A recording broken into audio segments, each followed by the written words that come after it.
আপনার প্রিয় মানুষ আপনাকে স্বার্থের জন্য ভালোবাসে, সারা পৃথিবীটাই ধোঁকা, আপনাকে সবাই স্বার্থের জন্য ভালোবাসে। আপনার প্রতিবেশী আপনার কাছে আসবে স্বার্থের জন্য, আপনার প্রিয় মানুষ আপনার কাছে আসবে স্বার্থের জন্য, আপনার ভালোবাসার মানুষ আপনার কাছে আসবে শুধুমাত্র স্বার্থের জন্য। সারা পৃথিবীটাই ধোঁকা ধোঁকা, সারা পৃথিবীটা আপনার থেকে নিতে চায়, কিন্তু আপনার মা আপনাকে নিজের জীবনের চেয়েও ভালোবাসে, কিন্তু সেটা আপনি জানেন না। قال الله تعالى في القرآن فلا تقل لهما أف ولا تنهرهما وقل لهما قولا كريما। আপনারা সবাই কেমন আছেন? আমি আপনাদের সামনে এখন যে বিষয়ের উপর কথা বলবো তা হচ্ছে মা বাবার মর্যাদা। মা বাবাকে নিয়ে আপনাদের সামনে অল্প কিছুক্ষণ আলোচনা করবো, আপনারা সবাই মনোযোগ দিয়ে শুনবেন ইনশাআল্লাহ। এই পৃথিবীতে আমাদের সবচেয়ে আপন এবং কাছের মানুষ কে? আমাদের মা এবং বাবা। তাদের চেয়ে আপনজন আর কেউ নেই। আমাদের উচিত তাদের সাথে সুন্দর ব্যবহার করা, তাদের সাথে সুন্দর আচরণ করা। বন্ধু, আমি তোমাকে বলতে চাই, সব সময় মায়ের পাশে থাকার চেষ্টা করবা, মায়ের খেদমত করার চেষ্টা করবা, মাকে সহযোগিতা করার চেষ্টা করবা। কখনো একটা কাজ করবা না, সেই কাজটা কি? সেই কাজটা হচ্ছে কখনো মায়ের বদদুয়া নেওয়ার চেষ্টা করবা না। বন্ধু মনে রেখো, দোস্ত মনে রেখো, মায়ের বদদুয়া নিয়েছো মানে তোমার পুরো লাইফ নষ্ট হয়ে যাবে, পুরো জীবন নষ্ট হয়ে যাবে। মনে রেখো, রাইফেলের গুলি মিস হতে পারে, মায়ের বদদুয়া মিস হতে পারে না, ঠিক কি না? এই জন্য মায়ের কাছ থেকে কখনো বদদুয়া নেওয়া যাবে না। রাজি আছি ইনশাআল্লাহ? আমরা কখনো মায়ের কাছ থেকে বদদুয়া নিব না, সব সময় দোয়া নেওয়ার চেষ্টা করব। তুমি যদি মায়ের কাছ থেকে দোয়া নাও, আল্লাহ সুবহানাহু ওয়া তাআলা তোমাকে দুনিয়াতেই আল্লাহর দয়ায় সম্মানিত করে ফেলবেন। তার একটা দৃষ্টান্ত দিই, হয়তো আপনি বুঝতে পারবেন। মুহাম্মদ সাল্লাল্লাহু আলাইহি ওয়াসাল্লাম একবার ওমর রাদিয়াল্লাহু তাআলা আনহুকে ডেকে বললেন, শোনো ওমর, হজ করতে ওয়াইস কারনী নামক একজন ব্যক্তি আসবে, তুমি তার কাছে দোয়া চেও। ওমর তার কাছে দোয়া চাইলে আল্লাহ তোমাকে, তার কাছে দোয়া চাইলে দোয়া কবুল হয়ে যায়। ওমর রাদিয়াল্লাহু তাআলা আনহুর মতো এত সম্মানিত একজন সাহাবীকে বললেন ওয়াইস কারনীর কাছে দোয়া চাইতে। তার কারণ কি জানেন? তার কারণ হচ্ছে ওয়াইস কারনী মায়ের খেদমত করতে করতে, মাকে সম্মান করতে করতে, মায়ের দোয়া নিতে নিতে এমন পর্যায়ে চলে গেছে, আল্লাহ দুনিয়াতেই তাকে সম্মান দান করেছেন। আল্লাহু আকবার। দেখেছেন? এই জন্য ওমরের মতো সাহাবীকে বললেন ওয়াইস কারনীর কাছে দোয়া চাইতে। এই জন্য আমরা মায়ের দোয়া নিব, মায়ের সাথে সুন্দর আচরণ করব। রাজি আছি ইনশাআল্লাহ? আমরা মায়ের সাথে সবসময় সুন্দর আচরণ করার চেষ্টা করব। আপনি দেখেন, আপনার মা আপনাকে প্রকৃতভাবে ভালোবাসেন ভাই, আপনাকে নিজের জীবনের চেয়েও ভালোবাসেন। আর কাউকে ভালো না বাসলেও তার সন্তানকে ভালোবাসেন। আপনার বন্ধু আপনাকে স্বার্থের জন্য ভালোবাসে, যারা আপনার জন্য পাগল তারা আপনাকে স্বার্থের জন্য ভালোবাসে। আপনার প্রিয় মানুষ আপনাকে স্বার্থের জন্য ভালোবাসে, সারা পৃথিবীটাই ধোঁকা, আপনাকে সবাই স্বার্থের জন্য ভালোবাসে। আপনার প্রতিবেশী আপনার কাছে আসবে স্বার্থের জন্য, আপনার প্রিয় মানুষ আপনার কাছে আসবে স্বার্থের জন্য, আপনার ভালোবাসার মানুষ আপনার কাছে আসবে শুধুমাত্র স্বার্থের জন্য। সারা পৃথিবীটাই ধোঁকা ধোঁকা, সারা পৃথিবীটা আপনার থেকে নিতে চায়, কিন্তু আপনার মা আপনাকে নিজের জীবনের চেয়েও ভালোবাসে, কিন্তু সেটা আপনি জানেন না। করোনা হওয়ার পরে, করোনার কথা মনে আছে? করোনা হওয়ার পরে আপনারা দেখেছেন, বন্ধু বন্ধুর কাছে যায় নাই, প্রতিবেশী আরেক প্রতিবেশীর কাছে যায় নাই, স্বামী স্ত্রীর কাছে যায় নাই। করোনা হওয়ার পরে বন্ধু বন্ধুর কাছে যায় নাই, বান্ধবী বান্ধবীর কাছে যায় নাই, এক বন্ধু আরেক বন্ধুর কাছে যায় নাই, প্রতিবেশী প্রতিবেশীর কাছে যায় নাই। কিন্তু এখন ইতিহাসের পাতা খুললে দেখা যায়, এখন ইতিহাস সাক্ষী আছে, মা তার ছেলেকে কাঁধে করে হাসপাতালে নিয়েছে। করোনা হওয়ার পরে বাবা তার ছেলেকে কাঁধে করে হাসপাতালে নিয়েছে।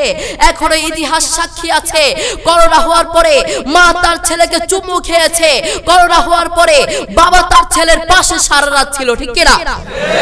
এখনো ইতিহাস আছে, ইতিহাসের পাতা উল্টিয়ে দেখুন, এখনো ইতিহাসের সাক্ষী আছে।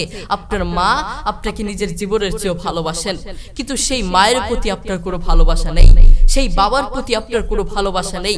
আপনি নাফরমান, আপনি কত বড় নাফরমান, আপনি নিজেকে প্রশ্ন করুন, আপনি কত বড় নাফরমান। আমি যদি তোমাকে প্রশ্ন করি, আজ সারাদিন তুমি কাকে বেশি, কার জন্য বেশি দোয়া করেছ? তুমি বলবা। তোমাকে যদি প্রশ্ন করি মায়ের জন্য কয়বার দোয়া করেছ? তুমি বলবা একবারও মায়ের জন্য দোয়া করতে পারি নাই। আমি যদি তোমাকে প্রশ্ন করি আজ সারাদিন কয়বার, আর আজ একটা মাস চলে গিয়েছে, যারা মা আছেন বাবা আছেন আপনাদের সন্তানদেরকে ডেকে প্রশ্ন করবেন, বাবা আজ তো একটা মাস চলে গেল, আজ তো একটা বছর চলে গেল, কয়েকটা বছর চলে গেল, তুমি বলো তুমি কার জন্য দোয়া করেছ? তোমার মা আমি আমার জন্য দোয়া করেছ? তোমার বাবা আমি আমার জন্য দোয়া করেছ? সন্তান কি বলবে জানেন? আমি মা দুঃখের বিষয়, আপনার জন্য আমি দোয়া করতে পারি নাই, বাবা আপনার জন্য আমি দোয়া করতে পারি নাই। কি সন্তান আপনি জন্ম দিলেন, যেই সন্তান আপনার জন্য দোয়া করতে পারে না ওটা সন্তান হতে পারে না। ওটার মতো নাফরমান আসমানের নিচে জমিনের উপরে আর একটা হতে পারে না, ঠিক কিনা? যেই সন্তান তার মায়ের জন্য দোয়া করতে পারে না ওটা কিসের সন্তান হলো? এই জন্য আমরা সবসময় মায়ের খেদমত করার চেষ্টা করব, মায়ের কাছ থেকে দোয়া নেওয়ার চেষ্টা করব।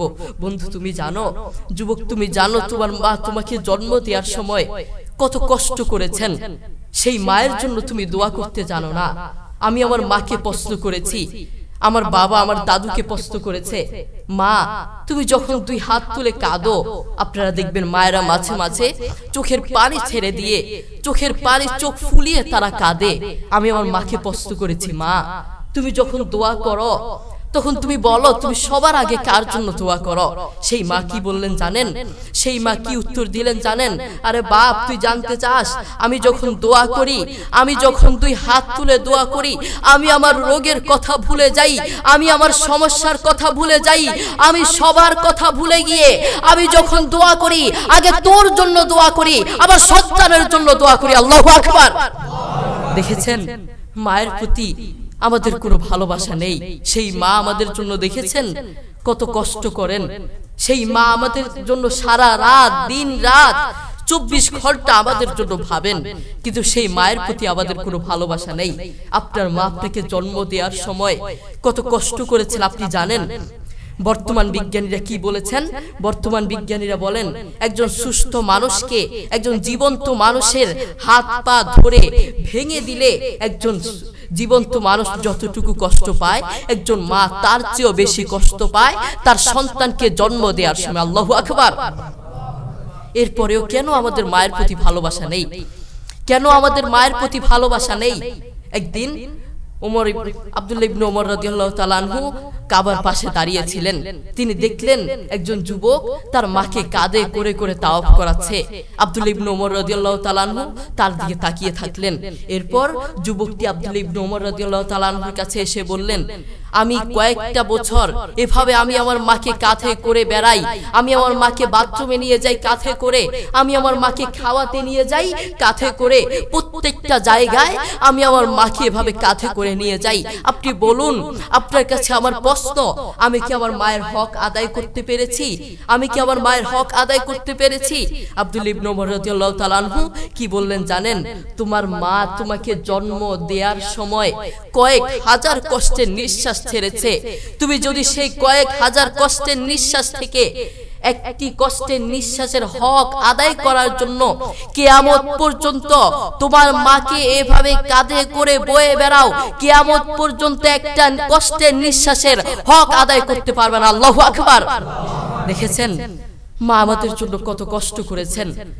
নিজের জীবনের চেয়ে তার সন্তানেরকে ভালোবাসেন, অন্য কারো দিকে না তাকালেও নিজের সন্তানের দিকে তাকান।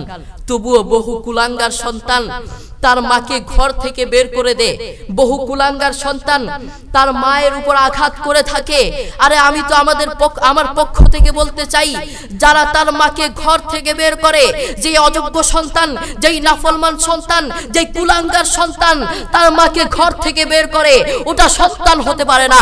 আসমানের নিচে জমিনের উপরে ওই সন্তানের মতো নাফরমান আর কে হতে পারে?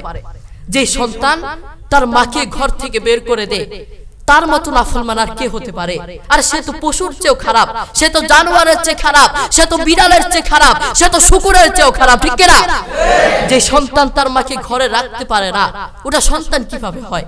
এই জন্য আমাদের উচিত সবসময় মায়ের খেদমত করা, সবসময় মায়ের পাশে থাকা, মায়ের খেদমত করা, সুবিধা অসুবিধায় মায়ের পাশে থাকা। আল্লাহ তাআলা আমাদের সবাইকে মায়ের খেদমত করার তৌফিক দান করুন। আসসালামু আলাইকুম ওয়া রাহমাতুল্লাহ।